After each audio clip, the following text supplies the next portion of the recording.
everyone, good afternoon. Today I'm going to be making a kefir water probiotic drink. So let's talk about that. A probiotic, pretty much I think most people know now that a probiotic is something we ingest to introduce good bacteria into our system. They are known to be beneficial for your digestive system, and there are also other health benefits that people have reported, so I'll let you look that up if you're interested in that. A few years ago I found this drink. I wanted a non-dairy probiotic, and this is Inner Eco. I found it at Sprouts in California, and the ingredient list on it is coconut water, kefir cultures, and natural flavors and stevia. And this bottle lasts me about a month. I take 2 tablespoons a day. It cost in California, I want to say between $13 or $15 a month, which isn't too bad. And then I moved out here in the country, and our little health food store charges me $18 a month for it.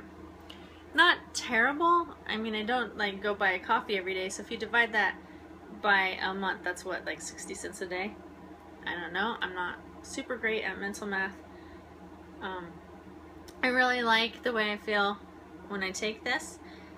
However, after I started taking this, I've been taking it for a couple years, I guess, I heard that you can make your own kefir water. So my friend Marnie has, she makes different flavors of kefir water, and she has given me this starter. So I'm going to take this. This is your kefir, they call them kefir grains, but they're not really made from a grain. You can kind of see it in there. Sometimes they have kind of a cauliflowery appearance when they're not in liquid, but this is the starter. And so I will use this in my quart-sized jar. I'll make 1 batch of kefir water. I'll strain out the kefir granules, set them aside for my next batch, and then I will infuse that water with flavors. We'll see. I'll let you know how I like it. The first step is to dissolve a 1/4 cup of sugar in warm water. You want to use water with the minerals in it. We have well water. You do not want to use filtered water or distilled water for this process. So I'm going to add that to my jar. And then you want to fill the jar the remainder of the way with cool water. So I'm going to use cool tap water because we have a well.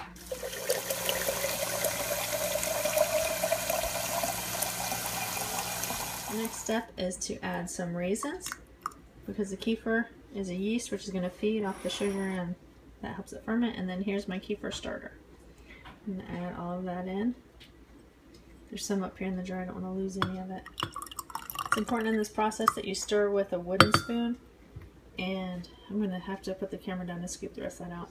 And then you use a plastic lid, or you can use a cheesecloth and a rubber band, anything like that. Don't close it too tightly. It will expand. You don't want the pressure to build up, and you don't want it to taste metallic either, which is why you use wooden utensils and plastic lids. This kind of has like a fermented kind of smell to it. Okay, here's my kefir water with the lid on loosely, and it's gonna set here for 48 hours. So today's Sunday, so Tuesday afternoon. And I have it in my bedroom simply because I have an air conditioner unit in here that I can adjust and keep the temperature in the 72-75 degree range, which is where it needs to be. Here, 2 days later, I have some fermented sugar water with the live cultures in it. And I just started this morning. I've got about 1/4 cup of berries and a little bit of water. I'm infusing it. And now I'm going to try to strain the kefir water into the berry water and let it set. I think I have to turn off the camera to do this so I don't spill it everywhere. Okay, I know I never showed you the finished kefir water product. I will try and remember to do that this time.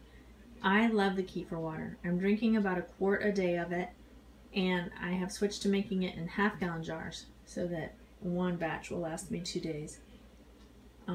So I have another batch ready to go. So something that I learned was it makes a lot more sense to pour it through the strainer into a measuring cup, because my mom has these real large measuring cups, and then pour that into the jar rather than trying to pour through the strainer into the jar. And other than that, it was really good. I made one batch with molasses added to it. That's not in place of the sugar, that's in place of the raisins for the minerals. I didn't care for the taste as much. There are my raisins ready to discard. My kefir water, which multiplies like crazy. I've given several people starters and I still have more than I need. I end up just discarding some every week. And my water, which will then be poured in with those berries. One other thing I learned, my finished kefir water product was not as fizzy as I like it. What I had done was when I poured it in with the berries to ferment, then I immediately put the lid on tight and put it in the refrigerator. So I was asking my research assistant, her name is Google, why my kefir water wasn't fizzy. And I found out that if I will leave it out for a second fermentation, so once this lid is on, just slide it back here, leave it out on the counter for up to 24 hours, and it will get fizzier and a little bit more fermented.